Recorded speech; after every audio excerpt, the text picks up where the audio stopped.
Hello, and welcome to another episode of Malone Bailey's official podcast, Everybody Counts. My name is Caroline Rosen. I am from the marketing department here at Malone Bailey, and thank you so much for tuning in today. Hopefully this isn't your first time hearing our podcast, but in case it is, just a really quick overview. Everybody Counts is a great resource, and we provide all kinds of discussions on technical topics and non-technical topics.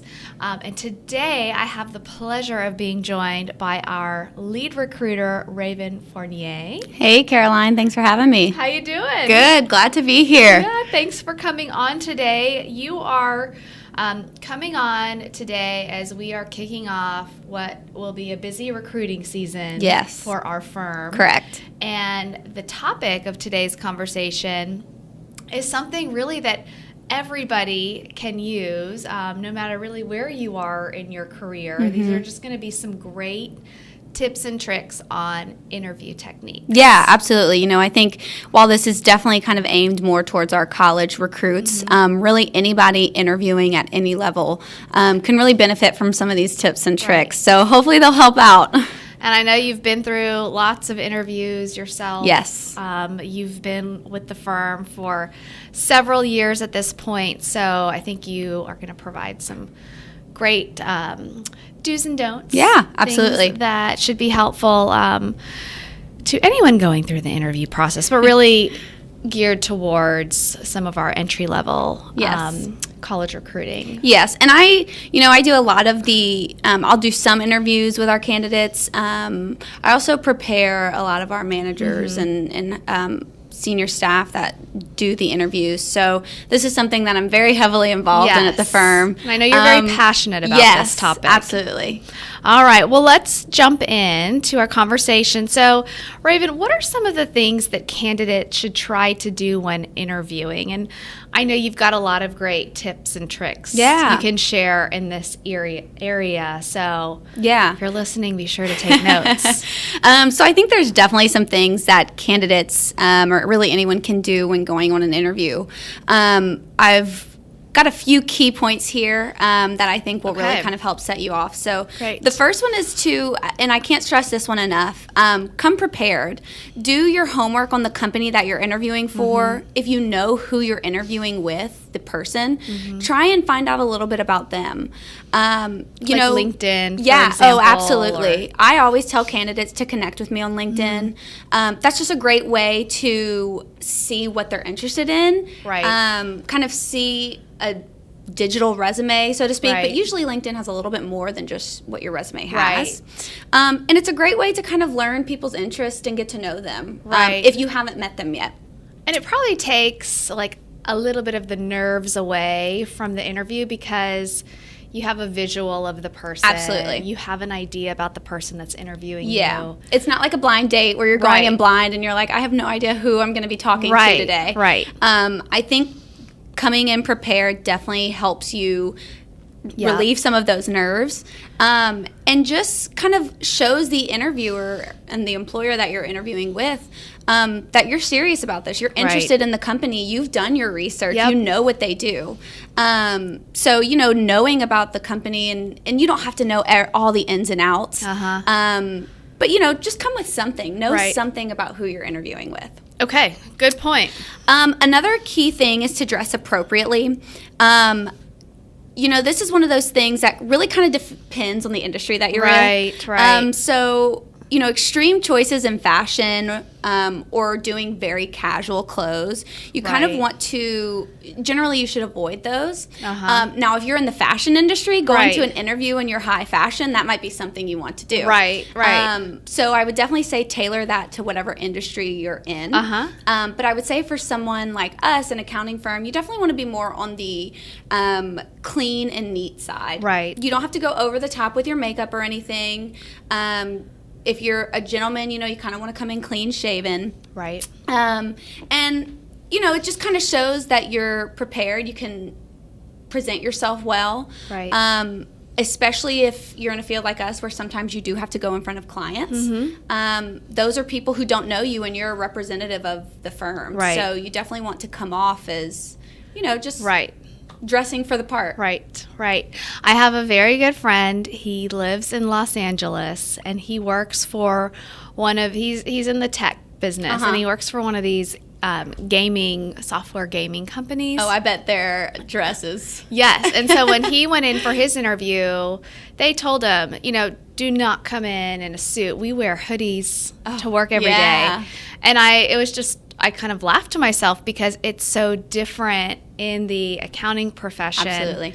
Where that's really not the status quo. Right. You do come in to your interviews wearing a suit, something very professional looking. So it is like you said, it's just really interesting because it does vary from industry to industry. Absolutely. And that would be something too that you hopefully know. I mean, if you're going into the gaming industry, you probably know that a lot of those tech startup companies are younger, a little bit more laid back. Right. And of course, that's not to say that we're not laid back. We have a very business casual atmosphere here. But at the start off, we want to at least see that you can present yourself. Right. Well, right. Okay, so dress appropriately. Yes. All right. So the next thing is be honest. Don't come in trying to oversell yourself and make up stuff and be someone you're not. Interviewers can usually pick that out pretty fast. Right. And there's no need to make up facts about yourself to impress someone. You've already impressed them enough to get to the interview. So just be honest and be yourself. I think that goes a long way with employers and interviewers. All right, guys, so be authentic. The next one would be to show enthusiasm. You don't have to be someone that's as over the top as myself. I think I can be a little bit... I like that you're effusive. Way over the top for some people. But, we also want to see some level of interest. We're looking for people who generally show an interest in the work and the company that they're applying for. So, audit, like our firm, that may not be something that people are jumping up and down going, yes, audit, I can't wait. But we definitely can tell the difference between interviewers that come in and are like, I enjoy doing this. I like the work. I really like what your company stands for, versus someone who comes in and is just kind of like, well, I think this is what I want to do. Maybe. I don't know. Right. I haven't decided yet. Right. And, again, that's not to say that being undecided is a bad thing, but at that level and the point, you'd hope that people kind of know what they want and are excited about it. You're starting your career, that's an exciting time. Right. So, showing some level of interest and enthusiasm goes a long way as well. Way. Okay. Awesome. Anything else you want to share? Yeah, another thing that I would really like to stress is and this kind of goes back into the come prepared, ask questions. Yes. So definitely do your research, but come with one or two questions prepared to ask. It's even if it's something that you already know, it may have been something that you found while researching on the website. So maybe you already know that they have a volunteer committee, and that's something that interests you. So ask more about that. Ask questions that would help you make a better decision on if you fit with this employer. It shows, again, it just kind of shows a level of interest, but you're also interviewing the employer just as much as we're interviewing you. Right. So you want to make sure that this is a place that you would like to work at, that you like the people, that you like kind of the things that they do. So, I think that focusing on questions that give you answers to things that are important to you can really help you make that decision. Right. And then finally, be confident. Even if you're not a confident person or you're very nervous, starting out when you're fresh out of college, going on all those interviews, it can be very nerve-wracking. Just get rid of all of those nerves. Take a deep breath. Preparing will help get rid of those nerves. And you've got this. You've already been invited to the interview. That's kind of one of the hardest parts. Your interview is your time to shine and really show why you'd be a great employee and why they should hire you. So you've kind of got to come in and just own it. Right. Yeah, and I love what you said about interviewing really being a two-way street because it is your chance to check out a firm or an organization just as much as it is theirs to check out you. Absolutely. And then also, interviewing, I feel like, is one of those things. The more you go on, the easier it becomes. Mm-hmm. And, sometimes it's good just to take an interview and practice too. Absolutely. And or with your friends or at your career center to do as much mock interviewing as you can, because it's really the only way to take some of those nerves also out of the entire process. Yeah. Anytime you can take, I was one of those people in college, didn't really understand what the Career Services Center did. I didn't kind of find it until my senior year of college, and I wish I had found it sooner. So go to your Career Center. They have so many resources, mock interviews. They can help you prepare your resume. They can help you figure out what to wear. Those little things help you in taking away those nerves. And they're free. Well, I mean, you're paying tuition at the college, but while you've got the access to it, use it. Right. I was like you. It wasn't until I stepped into my professional career and had some experience in recruiting that I saw what great services these career services centers provide to students. And so that's another piece of great advice, Raven, is to take advantage of those resources available to you through your university. Because as you mentioned, you are paying for those resources. Right. So take advantage. They are really, really great. Okay, so those are a lot of great tips. Now, let's talk about what candidates should try to avoid in interviewing. So these are some of the don'ts. Correct. So, I try not to be a negative person. I feel like I'm pretty positive, but I feel like in interviews there are definitely some things you should try not to do. I think the number one is don't be late.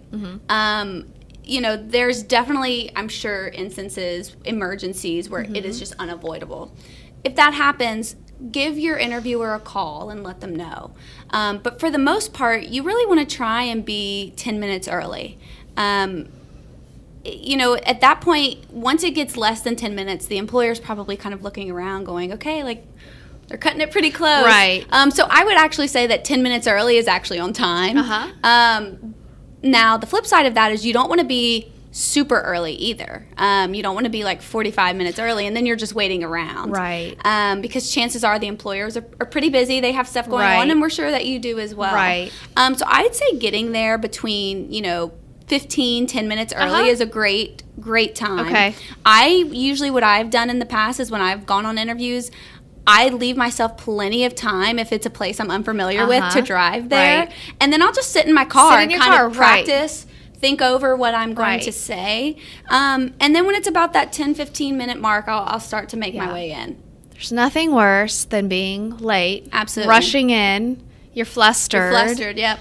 It comes through. It throws you off. So I love that tip about getting somewhere, sit in your car. Yeah. Take a deep breath. Listen to some music. Practice. Do whatever you need to do to keep yourself calm and prepared. So and we've actually had candidates before too. If they are not familiar with where we are, they've said they drive by the day before. Yes, just to kind of figure out that's a where great you're tip at, too. Where to drive, because sometimes especially in Houston, some of these buildings can be a little tricky. Right. And traffic. You never know what's going to happen. So, that's another great thing. Yeah, if you have time a day or two before, just kind of drive by, scope out the place. I love that. That's great. So what else? So another thing is don't assume that you can just wing it. We see a lot of candidates that come in, and you can really tell the ones that are unprepared versus the ones that do come in very prepared. They're kind of all over the place. Don't have questions prepared or asking questions that they should really know the answers to. And so assuming you can just kind of wing it, really, again, this is one of those things that a lot of interviewers can really kind of pick out who those people are. And it shows kind of a level of unpreparedness.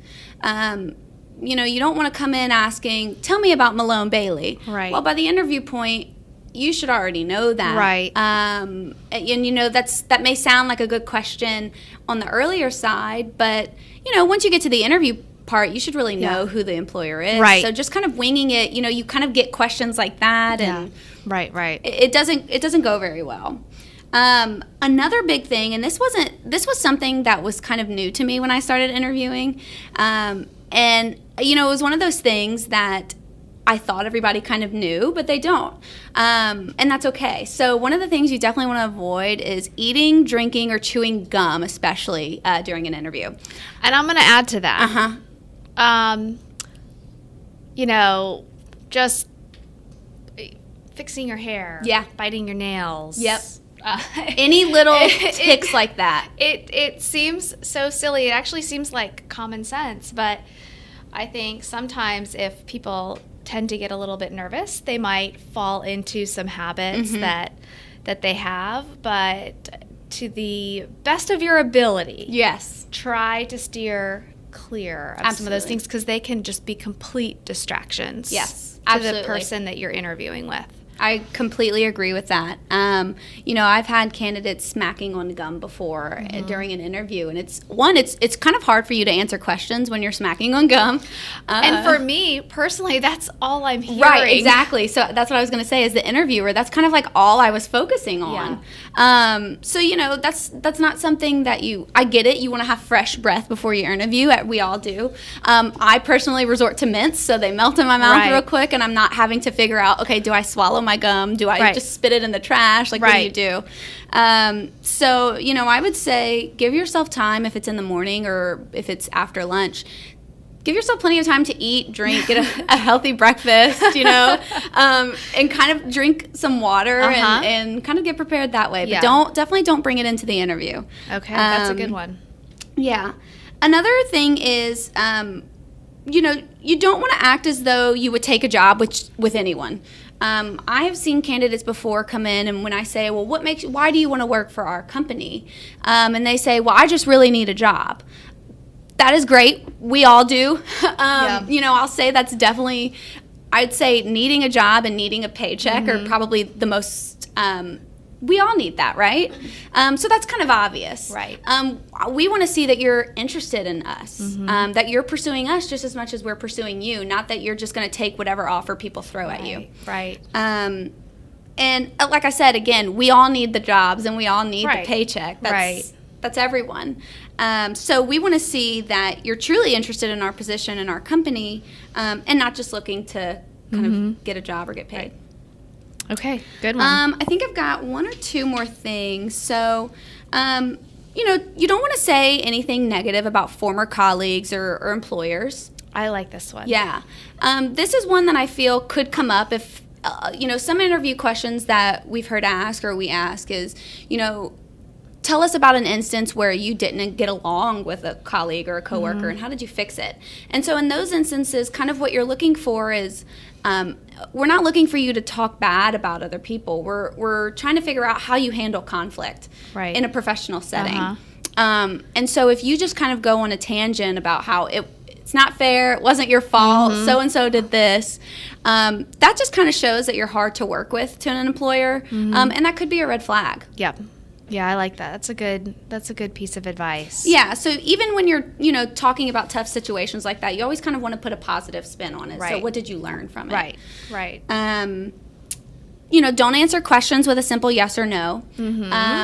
That's really hard for the employer to get to know you. When we ask questions, we want you to explain, your answers, and this is a great way for us to get to know you. So these are great ways to give detailed examples of your skills and your experiences and your talents and what you can do. If we ask you, have you ever done this before? And you just say yes. Okay, well, what happened? Did you like it? Did you not like it? What did you learn from it? Hopefully those questions that we ask lead into kind of conversations, right? They're conversation starters. But if you're just answering a simple yes or no, that kind of goes back to showing a level of uninterest. Right. And that maybe you're not really interested in us. Right. And I think that, again, depending on which industry you are looking to enter, I think, unless it's a super technical interview, which you do see in quite a few industries, you see it a lot in finance. But I think interviews are also an opportunity to really storytell. Yes. and you're telling, a story about yourself through some of your responses. So adding, lots of color to your responses can only be helpful to you and in telling your story. Absolutely. That's a great point, Caroline. Now, that being said, you don't want to ramble. Perfect segue, actually. Right. That's funny. So, we love getting to know more about the candidates. But there, of course, have been instances where they start to ramble and they go off on a tangent on a story of this one time with their mom and their dog, and then this happened, and then we get way off topic. Right. Now, I am one who loves to kind of talk about, where are you from? And find things that relate with people. But I usually try and bring it back to the interview. You usually only have a little bit of time with them. Right. So you want to try and make sure if you do find yourself getting off on a tangent like that, it's okay. Just kind of steer yourself back to the conversation and the question you were asked at hand. Right. So while we definitely want to hear a lot of detail about your experiences and your talents and your skills, make sure it's pertains to the question asked, right? So as much as I love dogs, we can't sit here and talk the whole interview time about your pets. Yeah. But the small talk can be good too in the beginning a little bit, just as you're kind of developing your rapport and your relationship a little bit. It's a fine line, I would say, because it is. It helps us get to know you on a more personal level and not so formal. Right. But at the same time, you got to be, you got to turn back to on point. Right, what the employers are asking and whatnot. And finally, don't forget to follow up. I think that's a great way to help keep your name at the front of the employer's mind. Most people nowadays do it by email because that's just quick, it's instant, and usually we're making decisions pretty swiftly. Handwritten cards are great as well. The only thing with that is if you go by snail mail, it might take a little bit more time. So, I usually say an email, and it doesn't have to be anything long. Just, hey, so-and-so, it was great to meet you. Right. Thank you for taking the time to interview me today. Please let me know if you have any further questions. Right. I look forward to hearing from you. It doesn't need to be this huge, long, detailed email. Just a quick thank you and follow up. And it kind of just helps your name stay at the tip of their tongues. Okay. That's it. That's great. Yeah, so that's kind of all I have for do's and don'ts. I know it's a lot, but I think if you really just kind of take each of those, they all kind of come together to make one big picture. It'll really help you succeed in your interviews, which hopefully you guys out there are all going on a lot of different interviews. Yeah. Well, thank you so much, Raven, for sharing all of that really great information. You shared a lot of information, and I know that this is a topic we could talk about probably for hours and hours and hours. And the wonderful thing is, for anyone listening that has any questions, we invite you to reach out to us. Absolutely. All of Raven's contact information is available on our website. It's in the career section. Yes. And we also have a live chat feature on our website, which if Raven's in the office, she can jump on and chat with you if you have any further questions. So we'd love to hear from you on this topic and many others. So don't hesitate to reach out to us. So Raven, before we wrap this up, we are going to switch gears a little bit.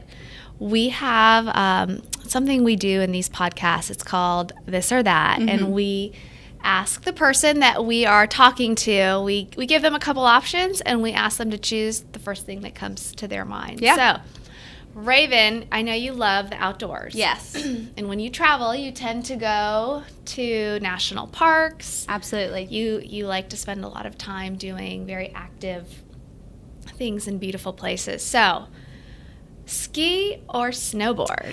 I would definitely have to say ski on that one. I like my feet to be independent of each other, and snowboarding they're on one board, and it's a little bit harder. So I definitely am a skier, and that was something I never thought I would like. And I'm actually not a very sporty, athletic person, but I'm a decent skier. You sure seem like it. I am a decent skier, so I do enjoy skiing. Okay.